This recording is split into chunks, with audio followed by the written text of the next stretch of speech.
Hello and welcome to CHAMP's EMS Research Education Series. Today's lecture is on presenting and publishing your results.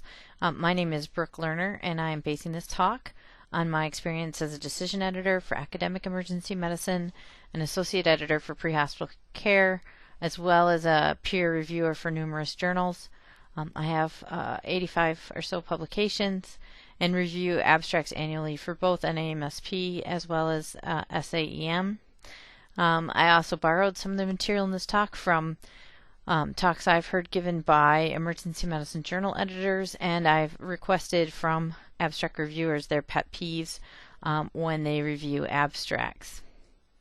So the objectives of this talk are to identify why dissemination of findings is important, describe ways to disseminate your findings, identify where to submit your work, and describe the key elements of a scientific presentation or publication. So to begin, take a moment and think to yourself, what is the point of publishing research results? And the most obvious is to share the knowledge, right? You set out to do a research project because you intend to share information with others and to expand the literature in the topic that you're working in. But it's also important to remember that when you ask subjects to be in your study and they accept whatever risk is associated with that study, even if it's small, you have an ethical duty to those people to make sure that the benefit, which is typically a societal benefit of this new knowledge, is gained. And so to do research on subjects and then not publish really has some ethical implications, because you've had people take on risk and likely one of the benefits of that risk has not been realized. Also, it's important to remember that publishing is part of career advancement if you have an academic career. Having papers published is sort of the capital that you use to show your productivity and your ability to be successful to the academic institution that you work for, as well as any potential funders of your work. You know, if someone pays $1 million for a research project, their expectation is that that work ultimately be published and contribute to the knowledge of medicine and make care better for patients by sharing the information that's gained from the project. So when you think about scientific writing, I think it's a lot like ice skating. And if you've had any experience with ice skating, this will help you. But essentially, if you put on a pair of ice skates, you can basically use the muscles in your legs to throw yourself around the rink. But you can also slide from one edge to the other, and without really using a lot of muscle, move yourself around the floor. And I think scientific writing is like this because basically the science is that muscle that you're using to push yourself around the ice rink. And the edges are really like the polish, or that extra little things you do that make sure your paper is clear and concise and people can read it. So when we talk about the science, a lecture like this really isn't going to improve your science. Really, the whole lecture series that we have is intended to improve your science, but the issues about your science are really specific to the topic, so this lecture isn't going to help you with that. And really the two key ways to build those science muscles is to keep that analogy going, to get a personal training or to find somebody who can mentor you and help you through this process, and also just to do lots of repetitions. And in this regard, repetitions has to do with writing, writing work up and having more experience, but also reading other people's work, reviewing critically other people's work, to gain more and more experience and improve your ability to do science. Now, the edges or the polish is not so easy to define, but this is essentially the details. The ability to write well, and that is to write clearly and concisely, not the ability to use big words and use long sentences, but the ability to really convey what you mean to convey through clear and concise written language. Also, it's about following the directions. Each of the journals puts out instructions to authors, and if those instructions aren't followed, it makes it difficult for the journal, and it makes the reviewer sort of not happy with the writer to begin with. This is also about finding the right audience, making sure that the journal you're picking is the right one for what you've written and will be interested in what you've written. And then finally, it's kind of about finding the right angle, making sure that you understand, even a simple project, if you can put it into context of what's going on in the world today, that's going to be useful. And this is important because basically, if you have strong science and polished writing, you're sure to get published. But strong science isn't enough. If you don't write your article clearly enough, you could end up not being published, even though you've done a really good study, because the people reviewing it can't see that good study. The other thing is you can do a weaker study like, a case series or a case report, and if you put that in the right context, you might get that published. Now, of course, weak science and not a very published paper, really unlikely to get published. But as this picture shows, it's possible. This is a tiger who unfortunately lost her cubs, and so the zoo where she lived dressed these piglets up as tigers and were able to convince her that those were her babies and kind of put her at ease and begin to accept the lost cubs. But the point of it is that, something that's a little softer science, you may be able to dress up and show why it is important to the medical literature. So part of this is identifying a journal. And before you submit a paper, you really should have read that journal. Look for whether they take the same type of articles that you want to write. If you're writing a case report and the journal doesn't take case reports, you shouldn't send it there. And so you can start to identify journals by basically looking for articles that are similar to what you want to write and seeing where they're published, as well as looking through a journal and seeing what their mission is and if what you're doing matches it. And then once you write your paper, make sure it's still consistent with that mission and that vision. Most papers or research projects that people take on have a place to be published. I mean, if you take on a research project, you probably believe that it's important to the medical literature, and therefore those articles are likely to be published. Of course, if you do a research study that you don't believe in, this may not be true, right? If it's not that important a study, you probably shouldn't have bothered to do it. And another way to sort of think about journals and how to focus your paper is to consider impact factors. And impact factor is a number that's assigned to a journal that is intended to reflect readership and how strong the articles are that are within that journal. Just to put it in perspective, JAMA has an impact factor of 30. The New England Journal of Medicine has an impact factor of 53.4. When you're looking into emergency medical service type research, the highest impact factor journals are Resuscitation and Annals of Emergency Medicine. And then sort of pre-hospital emergency care has a lower, and this is old right now, theirs is actually higher impact factor, or excuse me, a lower impact factor. But truthfully, that reflects the fact that it's a very specialized journal, and so the readership is smaller because the number of people interested in that topic gets smaller. But it's important to sort of understand where the journal you are targeting your article to fits within the broader spectrum of emergency medicine journals.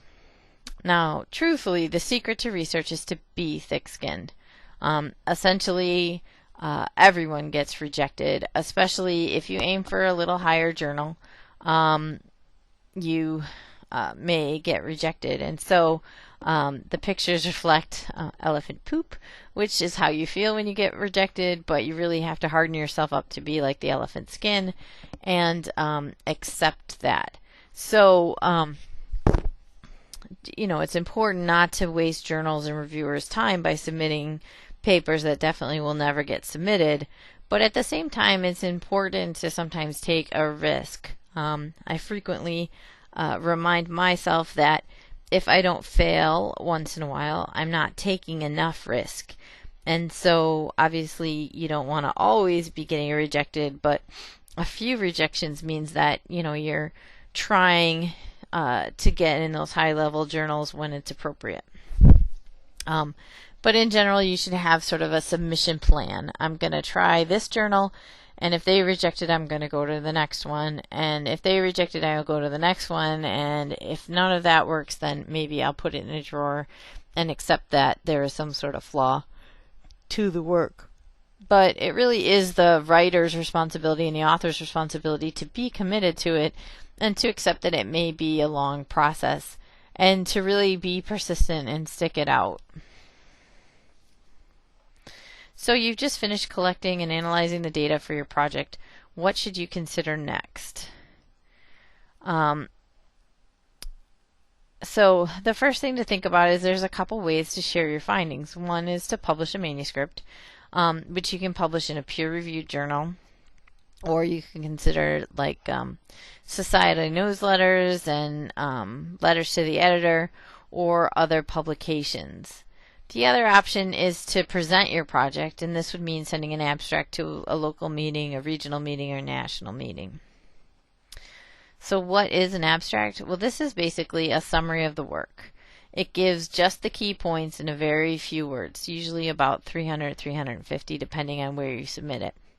But you need to make the reader understand, A, what you wanted to know, B, how you found out what you wanted to know, C, what you found out, and then D, what that means in that very short amount of space. When you're thinking about abstracts, usually you're thinking about sending it to a national meeting, and you need to think about where it will be the most interesting. So what meeting attracts attendees who will be interested in your work? You need to make sure that that you read and learn the review and submission process, because these can vary from one meeting to another. If they call for a research abstract, make sure you're submitting research. This is one of the pet peeves for reviewers. Now, most of these processes are computerized, and so you want to be prepared for that. Make sure you're working at it early. You need to also remember that these are typically reviewed by volunteers, maybe 3 or 4 per abstract. They usually get assigned maybe 50 or so to read, and a week or so to review them. So you want to be very clear and very friendly to them to help them through that review process. And really, you want to make sure you're starting early so that you're writing a good, strong abstract that they can pick out the information they need to score. The other thing is it's good to understand the scoring systems so that you can write an abstract that meets the criteria that are used to decide if that abstract should be accepted. It's important to remember, based on that abstracts basically are intended to sell your work. They persuade people that the work you are doing is valid and interesting, that they should have it at their meeting, or that they should read your paper. This truly is difficult to do in just 350 words or less. And so, again, the manuscript is intended, the abstract basically persuades people to read the article. They can learn the main findings, and you can make those findings accessible through searches like of PubMed and other things. They're also used by the journals to select reviewers. So when reviewers receive an invitation to review a manuscript, they typically also receive the abstract to help them decide if they want to read it. So in a lot of ways, this is your first impression, which people will either like and continue on to read your paper, or dismiss because it doesn't seem interesting. When it's used to go to a meeting, the abstract is basically used to persuade the meeting planners to let you present.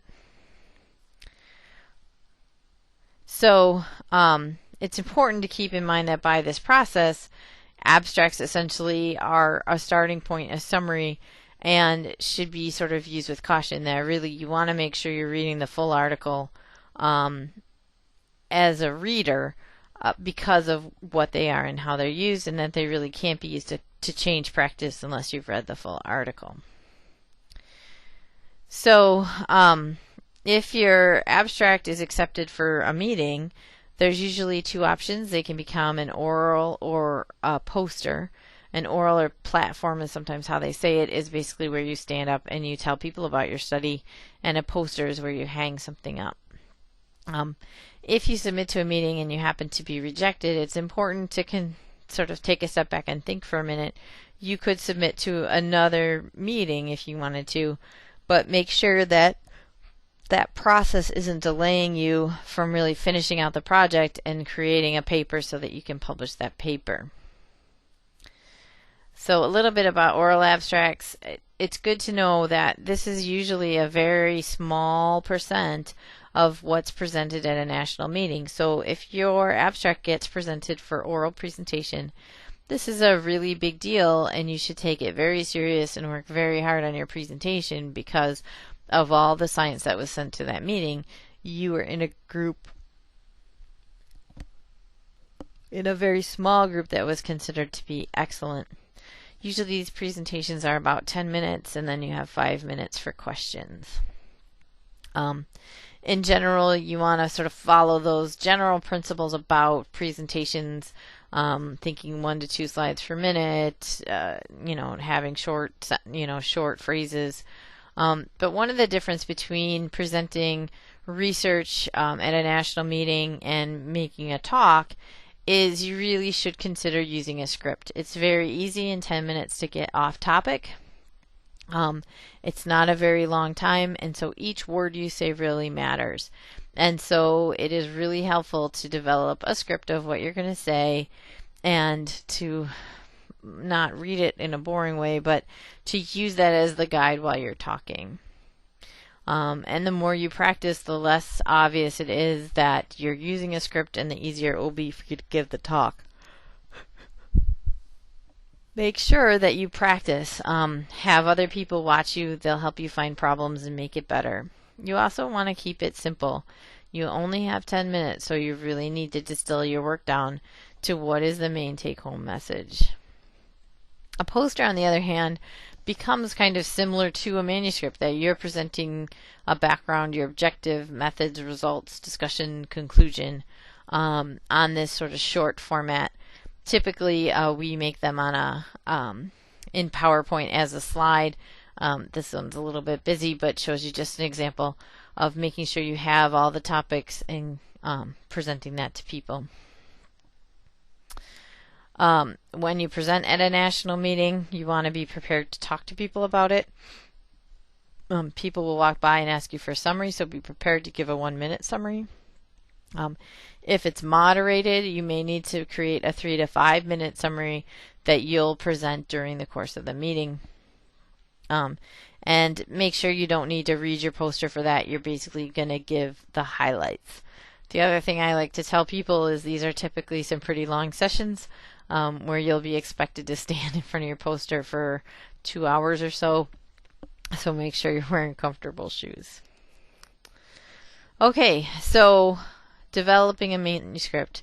This is really the most important part of this process. The meetings are good. They allow you the opportunity to network and get feedback. They're also good in that questions people ask are things you can make note of and make sure you address in your manuscript. So some general tips. You need to, when you write, be very clear and say what the reader needs to know. You want to write as if you're talking to an informed colleague. And this is harder than it sounds, because I think when you work on a project, you can get so engrossed in it that you forget what other people don't know. And so you really want to make sure that you're explaining yourself well. And it also helps to write well, because as a reviewer, you're going to give points to people who write well. You're going to say, oh, that was really good, well written, and kind of move it up a little bit on your scale of good paper versus bad paper.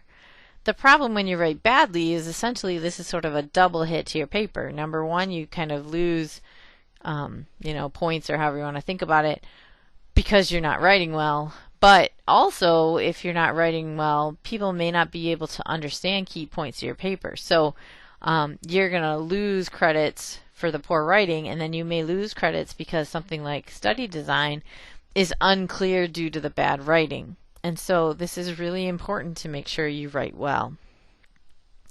Make sure you follow the structured format. This isn't creative writing. This isn't your opportunity to express your individuality. People have expectations for the way a paper should be laid out, and it will help them as a reader if you follow those expectations. Every journal publishes an instructions for authors, and you want to make sure that you follow those directions. It just will make it easier for everyone. The other thing is to make sure you use headings and, when possible, subheadings to help guide people through the paper that you're producing. Always proofread your submission. Spelling and grammar really do count here, and you want to make sure that they're crisp. And a lot of times you'll hear people who are concerned when you see a sloppy paper that they may be a reflection of somebody who does sloppy research. And so you don't want people questioning, well, if they can't organize their paper, how can I expect them to have kept track of all their surveys? I question whether this research is good. Some ways to get around these issues and to help you is to read the paper out loud. You can form relationships with coworkers where you exchange papers. So I'll read your papers if you read my papers and give each other feedback. And even having family and friends read a paper can be very helpful.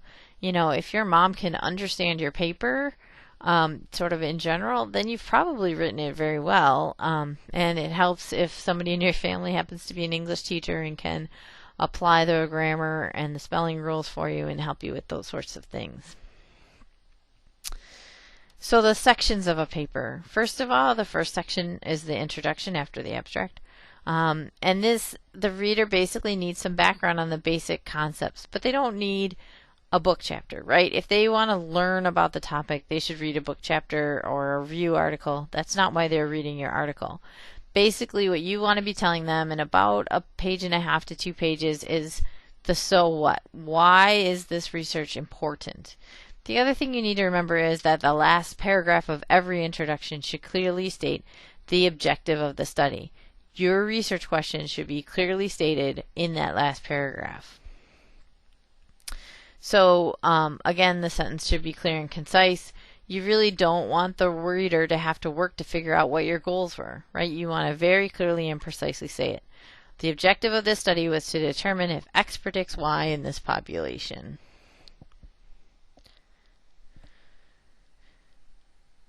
In terms of the methods, this is really giving you all the key information about how the study was done. You want to make sure you're telling people your study design, the setting, and the setting will allow people to be able to compare the work to their own setting to see if it applies. Subject selection, this includes the inclusion and exclusion criteria, the intervention or what was done to the patients or measured on the patients, and then the outcome variables and how they were measured, as well as the analysis plan.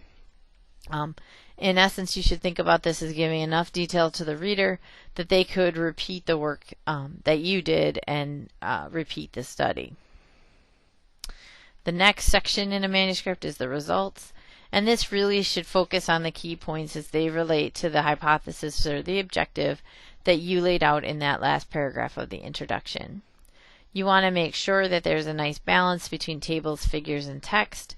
And a key thing to remember that most journals will make you change is that you never want to duplicate data in the tables with the text. So if you present a table of all the demographic data, you don't need to write sentences that tell people all about the demographic data. You simply can write a sentence that says the demographic characteristics of the patients included in the study are shown in table 1. Done. Another thing about the results that's important to keep in mind and is a peeve of reviewers is you want to make sure you account for every subject. If you say there were 90 people who were injured and 48 were included in the study and 8 were excluded, the reader's going to be like, well, where are those other 40 people? What have you done with them? So you want to make sure that you clearly account for each and every one of them. Next is that the results should basically flow. And one of the things to consider is to follow sort of the order that you lay out in the methods. That's the flow of the results section. Make sure that you provide all the data that is pertinent to the conclusion and the objective, but you don't necessarily have to report every finding. So if I'm doing a drug study for cardiac arrest and I notice that 80% of the people who get my drug have fewer hangnails when they recover from their cardiac arrest, while that's interesting, it's not relevant to my study and it really doesn't need to be reported. And this is also the results section is where you give your data, not your interpretation of the data. So, survival to hospital discharge was higher in group X with a p-value isn't a great way to present your results. Survival to hospital discharge for patients who received lidocaine was 18% with a confidence interval, and 23% for patients who received drug X with a p-value. That tells you what the results are and is a much crisper and transparent way to present your data and provide sort of no judgment on the value of that data. The discussion, on the other hand, is really where those value statements come in and what it means. And a key thing to think about is that this is really not a book report. Sometimes you see people who, and I think it comes from high school and college, where you're basically proving that you've read the paper by writing several sentences about the paper. And you really don't need to do that here. You can make general statements about what the literature shows and then a reference, but you don't need to restate what's in a paper. If your reader is that interested in another paper, they should go and pull it and read it. The discussion essentially should tell people what is the context for interpreting your results and what are the implications of it. You want to make sure that there's a limitation section that talks about, no study is ever going to be perfect. So you want to lay out what's the limitation and how does it impact how you interpret the study. You want to make sure that you're comprehensive and that you're not biased or one-sided. So, don't just present all the literature about how great your intervention is. Also provide any literature that might have opposite findings from yours and balance that within the study of, previously this was found, but this study is different because of whatever. Make sure that you discuss the results in the discussion section, and that any piece of data that is discussed in the discussion section should have been presented in the results. As a general rule, you can never provide new results in the discussion. They all need to be in that results section. The last part of the paper will be your conclusion, and this really should state the answer to your study question. And to be honest, when I write a paper, I take the conclusion from my abstract and make that the same conclusion for my paper. With few exceptions, do I add anything more to it. This should basically be a paragraph. If it's longer than a paragraph, you probably have things in there that need to be in your discussion. But the biggest pet peeve of reviewers is that anything you state in your conclusions has to be supported by your results. So if your result is that drug X was administered an average of 5 minutes faster than lidocaine, your conclusion can be concern over drug X delivery methods appear to be unfounded. We found that in this simulated environment, drug X could be administered faster than a lidocaine bolus. It's going too far, though, to say we conclude that drug X should be included on all ambulances. That isn't a finding of your study. Your finding is that it's easier to administer. Another area where people sometimes have trouble is when their results are not statistically significant. So you need to be very careful not to write the results as the conclusions as if the results were statistically significant. So same result as before. Survival to discharge for patients who received lidocaine was 18%, and for patients that received drug X was 23%. But you see the 95% confidence intervals cross, and the p-value is 2.265, so not significant.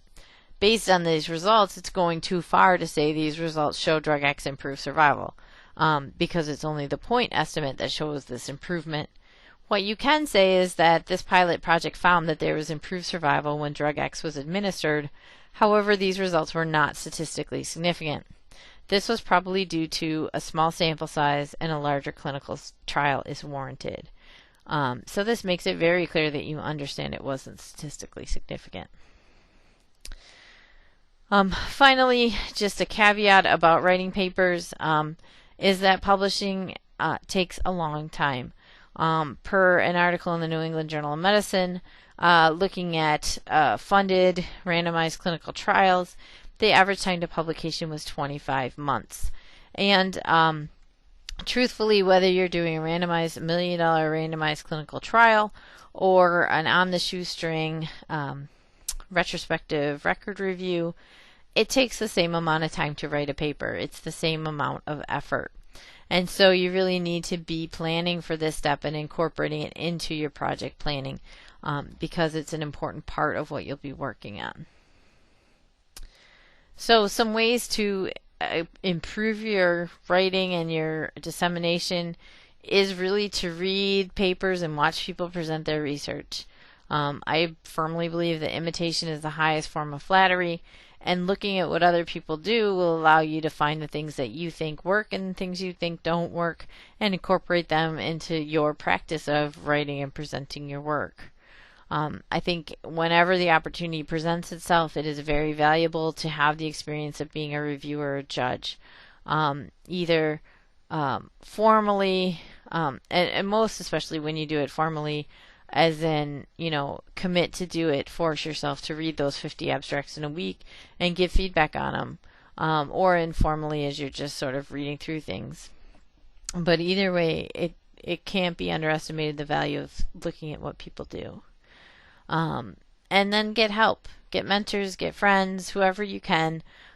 Everything takes a village, and this is no exception. That you don't have to feel like you're the only one who can do this work. You need to feel like you can ask people to assist you. So that's basic information on how to present and publish your work. If you conduct research, dissemination is required regardless of the outcome, and I hope you'll make sure that any work you do is published. And that writing well really is an important research skill that we all need to work at and ensure that we have available to us. Oops. Well, thank you very much. That's the conclusion of the talk. I hope you've enjoyed it, and we'll keep an eye out for future talks.